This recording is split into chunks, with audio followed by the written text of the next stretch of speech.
As a child, I was very isolated. I was having a hard time integrating to the educational system. I was highly dyslexic. It was not diagnosed. I felt alone. I felt misunderstood. I didn't have many friends. And although it was pretty painful for me to feel that way, at the same time, it gave me the leisure to really kind of commute with nature and asking fundamental questions. I had a lot of time to contemplate. I would be looking at the flowers and the bees and the trees, and how is it that it all knows what to do? How is it that it developed in this highly complex, interconnected, interdependent structure out of a universe that's supposedly the result of an explosion with random functions and so on. So to me, there was a great mystery, and I wanted to know how it all worked. I had a hard time with my education early on because I didn't fit in, and as soon as I could, legally, I left school and I became a ski coach and ski instructor, and I was in the ski industry for almost 20 years. And I spent a lot of time observing nature, you know, all the snowflakes and all the geometry, the crystals in the stone as I climbed the mountains and so on.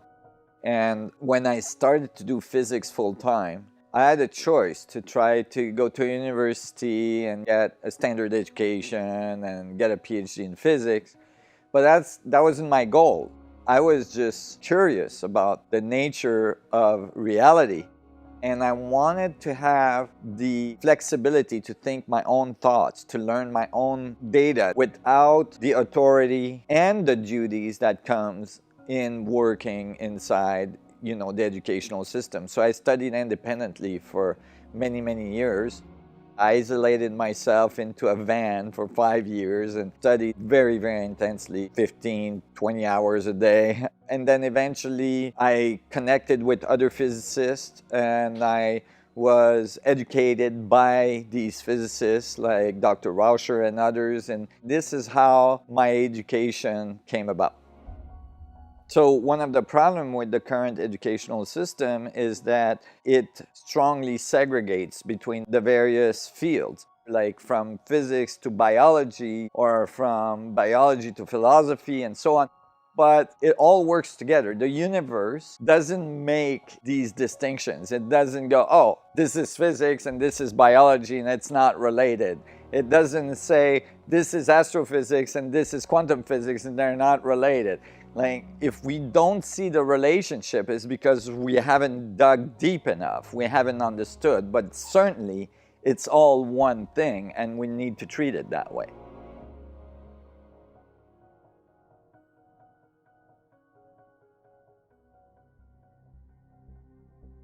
Intuitively, from when I was very young, I had this instinctive notion that there must be something that's connecting everything. Now that might sound like a crazy idea for most people, but think about it. You know, the space between you and me right now is full of electromagnetic fields. It's full of like infrared, microwave, background radiation from the galaxy, from the universe. I mean, it's got all kinds of electromagnetic fluctuation in the space, radio waves with all kinds of radio stations. We don't know they're there. We think of the space between you and me as empty, but we know it's full of electromagnetic fluctuation. And then eventually, in the physics I wrote, I realized, yes, there is electromagnetic fluctuations that are occurring at such a high frequency, at such a granular level, billions of times smaller than the atom, that we have not realized it's there. Although it's kind of been there in the physics here and there, like it used to call the ether, you know, like now it's called vacuum fluctuations. Almost for 100 years it's been known that the vacuum of quantum space, meaning the space inside the atom is 99.9999% space, the space between atoms. Some of the densest molecule, like carbon, like diamond, if you grew one of the atom in that molecule, so it's an orange, the other orange would be 2 football fields away, right? So there's a lot of space. we know that that space is not empty. Space at the quantum scale is actually fluctuating with a massive amount of energy. But it's not just beyond our senses, it's beyond our measuring capability of our equipment. So in general, since it's so far removed from our experience, although the physics said yes, it's there, in general, it was completely ignored. It was assumed that it was just stochastic fluctuations that are random and they all cancel out and you can ignore it. And what I'm proving, and now other physicists like Frank Wilczek, which has a Nobel Prize in physics, is starting to talk about it in an amazing conference that he gave in 2017 called The Materiality of the Vacuum. People start to realize that, yeah, it's stochastic, yeah, it's chaotic, but where it's not chaotic, we call it matter. That is, matter and the physical universe is actually built from that field. It's like we were fish in the water, but we didn't know that the water was there. And other physicists are finally coming to realize that this could be what unifies all of physics, and that it's critical that we understand this field that's everywhere.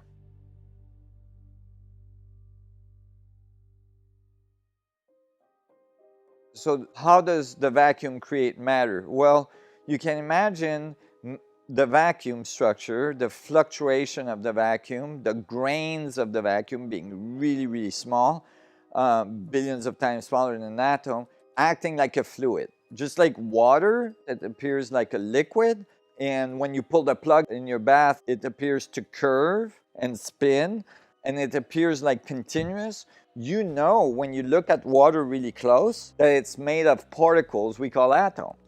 So think about these vacuum fluctuations as particles at the Planck scales that make up a fluid.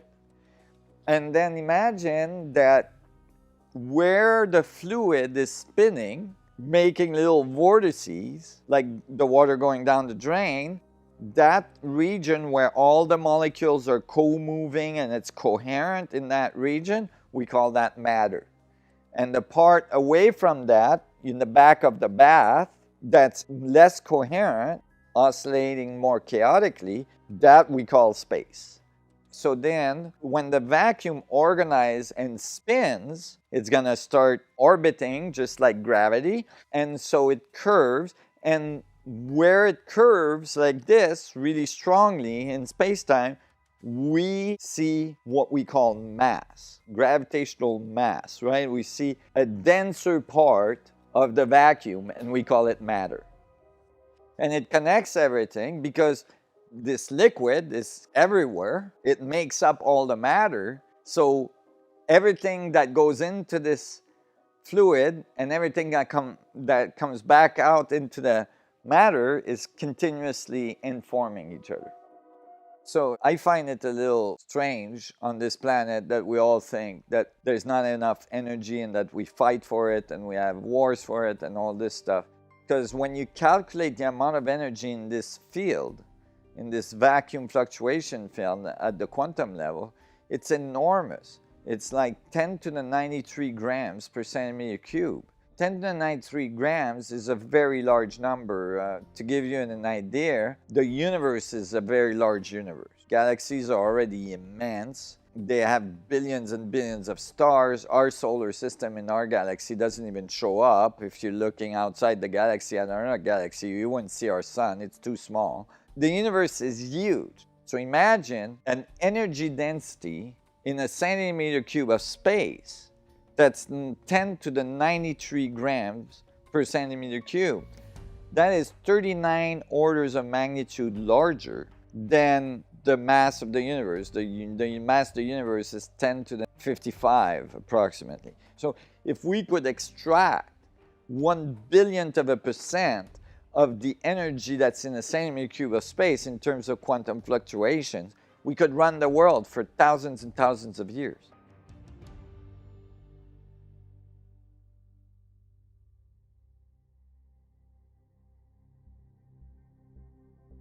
The study of consciousness is taking a huge turn in the last decade. 20 years ago when I was presenting in physics conference, there was one word that was taboo. You could say the F word all you wanted, but if you said the C word, then there's a good chance you would get kicked out. If you started to talk about consciousness, then they thought you were flaky, you were not doing real physics, consciousness. I was even told by one physicist that their equation is better because it didn't require consciousness. I asked him if he realized he just insulted himself because obviously consciousness wrote the equation. So it was kind of difficult at the time. You only could talk about consciousness in dark alleys, in the back of the laboratory. But clearly, the fact that we became self-aware is part of the development of the natural world. So how did that happen? And is that truly located in the brain? Which is an error that's done by most brain scientists and so on. They think that the electrical exchange they see in the brain is equal to consciousness. But if you go deeper at the quantum level, you start to go, well, wait, the exchange of information would be with the vacuum, with the structure of the vacuum. So consciousness is not in the brain, consciousness is in the space, and what the brain is doing is it's translating the information in the space to something that we observe as chemical exchange and electrical exchange and so on. These are the result, not the source. So the analogy is different. The brain and the body as a whole, most likely, including all the connective tissues and the bones and all this, act like an antenna, a highly tuned antenna that's picking up information at the quantum scale from a field of information that has what we call consciousness in it. So it's information that you're acquiring and it's information that you're sending back into the field. And as a result, you have a feedback. And when the feedback of information in the vacuum, because remember now, the atoms, the physics of your body is made out of the space. And so the space is exchanging with these atoms. And so now you have this feedback. When the feedback has a high enough rate and the complexity is high enough, then all of a sudden the system becomes self-aware. And we call that consciousness, self-awareness. So instead of thinking of you being separated from the universe and somehow manufacturing this epiphenomena we call consciousness, I think it's more accurate to see yourself as part of this field of information, part of this connection to all things, and you contributing to this field, you feeding information back and forth between this field is what you're actually describing as self-awareness or consciousness. It's literally the universe learning about itself.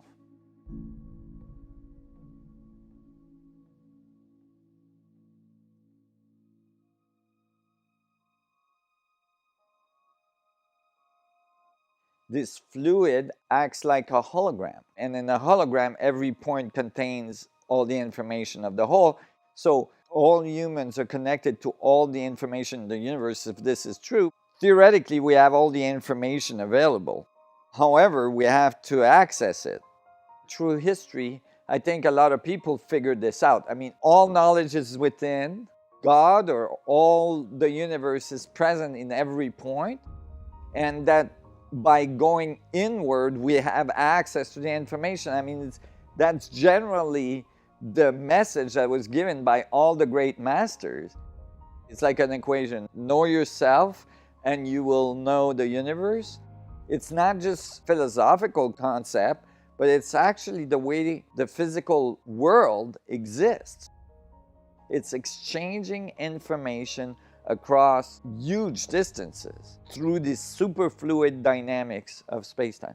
And by the way, this is why things can become entangled. That's why, entanglement has been measured in laboratory, and we know now that particles can be entangled, and it doesn't matter how far they are from each other. They can be across the universe from each other.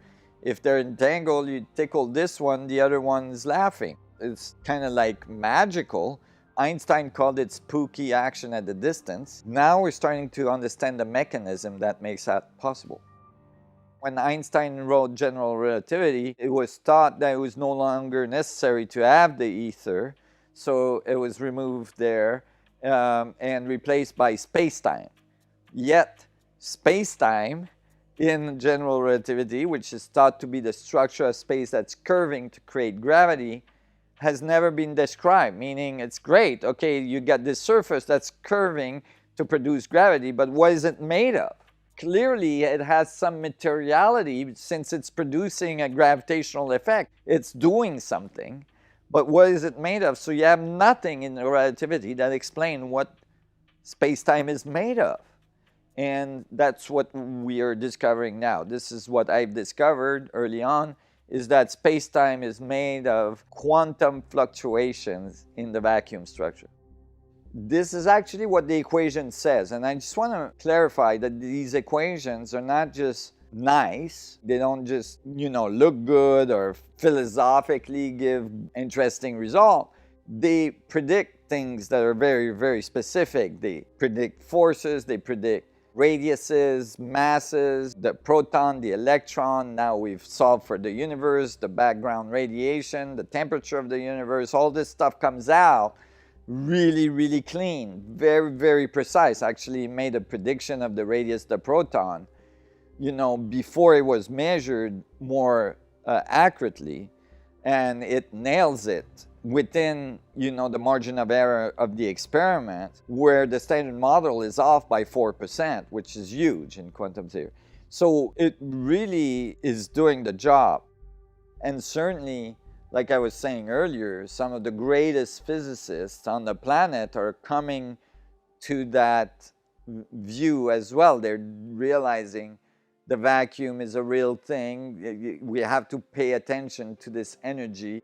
There's many other physicists that are starting to talk about black holes, similarly that I have, talking about them being subatomic particles, that entanglement between subatomic particles are the result of micro wormholes that connects the particles.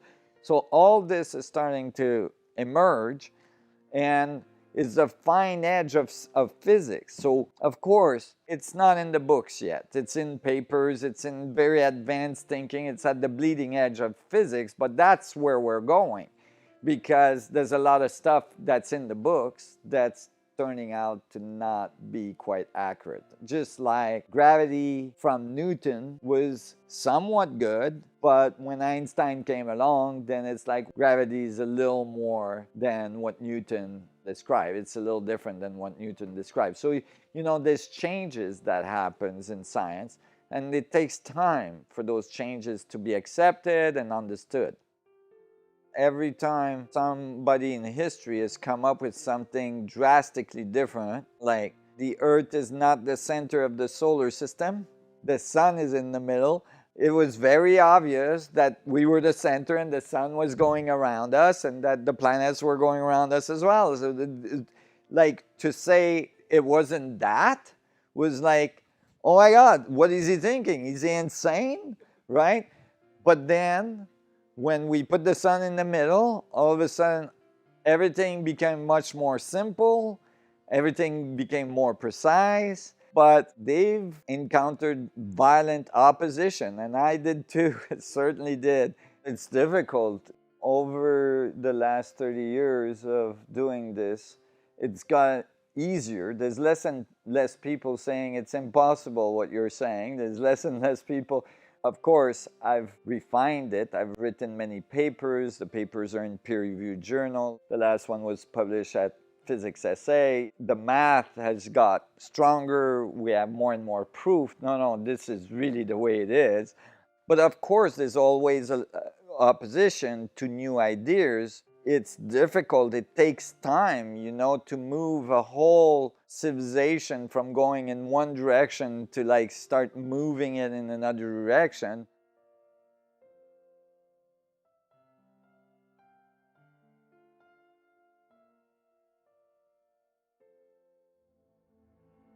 Our current way of using technology is very rudimentary. You gotta realize we're only a civilization of advanced technology of about 150 years. I mean, 150 years ago, your ancestors and my ancestors were going around on horseback, and the concept that something metallic could fly was completely outside their consciousness. We've gone a long ways in 150 years, but it's very rudimentary. The idea that we're basically burning fossilized dinosaur juice to power our rocket and our cars, and we're releasing all this stuff in the atmosphere, and it's just a serious mess. And I think we're arriving at these alternatives now where if the vacuum fluctuations are the source of matter, as more and more people are starting to understand, then the technologies that come out of that are remarkable. You can imagine all of a sudden realizing that there's a source of energy that we didn't know was there, that's huge, and that we can tap into. But more importantly is that realizing that this energy, when it circulates in the right geometry, produce curvature of space-time, produce gravity. It leads directly to gravity control, which I believe is the next step in the evolution of humanity. It's a step, I think, actually that was predicted by many ancient civilizations. They called it the moment where humanity would ascend. Most people interpret that as like some philosophical, spiritual ascension. It might be that, but I think it's actually describing a very more important moment, which is related to us having the consciousness to be able to develop it, but a moment where we literally learn to control gravity so that we have vehicles that can literally levitate themselves into space. And we can start to colonize space and not necessarily live on the surface of a planet, which is limited in its resources and limits our capacity to survive. So it's amazing what's coming down the pipe from these new understanding in theory, and it's going to change our world very fundamentally. It's not about leaving Earth and polluting other parts of the universe with our carbon-based technology, right? It's actually learning that there's a way to become harmonious with nature using the same energy that nature uses everywhere in the universe, and just becoming part of the will works of the universe instead of destroying matter to produce the effects that we want. There's a way to extract energy prior to this energy being matter, extract fundamental energy of creation and direct it to power our devices. And you might say, well, are we destroying the universe that way? No, because as we use the energy, it goes back into the vacuum and it's just being recycled. It's like the recycling structure of nature, and we see it in nature everywhere. The trees fall down, they make dirt, they make nutrients for other trees to grow that fall down and make more nutrients. It's a continuous flow of feedback, feed-forward loop that we call recycling, basically, and that can be applied to our energy needs and technological needs.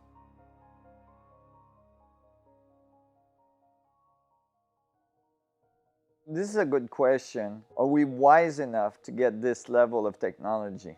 I think that the world is changing very rapidly. I think people are kind of waking up to like, we want to do something different than this continuous destruction. I think more and more people know that the generations of our children will not have an earth to inhabit if we continue to do the things we've been doing. So I believe we're getting to this place where we have the wisdom to have this kind of power. We are in a race against the clock. We're at the 11.9 hour, and we have to really show up. This is why I spend time talking to the public and all these other people around the world that are waking up, or like doing all these world meditation and the amazing work that's done by so many others. Wake up. It's not acceptable anymore to pollute your body with food that's not healthy for you, to pollute the world around you by just throwing your stuff out. People are reaching this level of awareness, and I think this technology that's going to emerge is going to help people realize, wow, we're all connected, right? Whatever I do influence the rest of the world, not only the world, the universe. So this technology, these theories that are emerging is going to help people realize, yeah, it's all connected, and when I act a certain way, when I do certain things, I have an influence on the world. So I'm hoping we're going to beat the clock and reach the level of consciousness that's required for us to have this level of technology. I think we're right there on the cusp. We're experiencing a fundamental existential crisis. People don't know why they're here. They're looking everywhere. And yet, if they just looked inward just a little bit, they would find a wealth, an amazing wealth of information, an amazing wealth of energy, of love, of support, of connection with the universe. And that's really what's missing in people's life right now. You wake up, the first thing you do is you grab your phone, and then you're off and running. In my case, I'm crazy busy. I'm running 3 companies. I have 2 kids, I'm a single dad 50% of the time, and so it's like, it's intense. But inside that intensity, inside that window, I have to create for myself oasis so that I can go back to center, so that I can go back to myself. You just need a few minutes, like 30 minutes a day, just to bring you back to what's real, what's important, and what is critical. You get signals. It's like you're tuning in to the radio station of you. And then you might get guidance. You might get a sense of what you should do next and how you should think about it. And, it can be quite informative. It can be very profound in actually being able to help guide you and hear the universe talking through you. Otherwise, you might completely miss it. And when you go through your day and get stuck in the spin of the world, with cars cutting you off on the highway, getting late to work, your boss getting upset, all this stuff, and everything starts spinning out of control, if you've gone to your center, if you know where your center is, if you've gone to that place where you connect with the universe within yourself, in each one of your atoms, then you can go back there very easily. Now, one thing that's dangerous is to start to concentrate on all the bad things that are happening in the world, conspiracy and all this stuff, and get lost in the negativity of this world. It's important to be aware of the situation. I'm not saying you should become oblivious to all the terrible thing that happens in this world, but it's important as well to concentrate on the solutions, because there's a lot of solutions out there, to concentrate on the positive part, to concentrate on the possibility of the true ascension of our world. It's right there. It's so close. And we just need so much more support from everybody to support the solutions that more and more people are bringing forward in the financial structure, in the political structure, in everybody's lives, what they think about, and participate in things that are bringing positive solution to the world. There's a lot of positivity. There's a lot of love. There's a lot of people awakening. And, that is what we want to help and support. And the negative stuff is going to work itself out if we just concentrate on the positive outcome. At the end of your life, when you're in the deathbed and you got like a few days to live, what's going to matter is the connections you made. The connections you made, the love you generated, the love you produced, the connection to the universe, to yourself, to people around you that you were able to explore.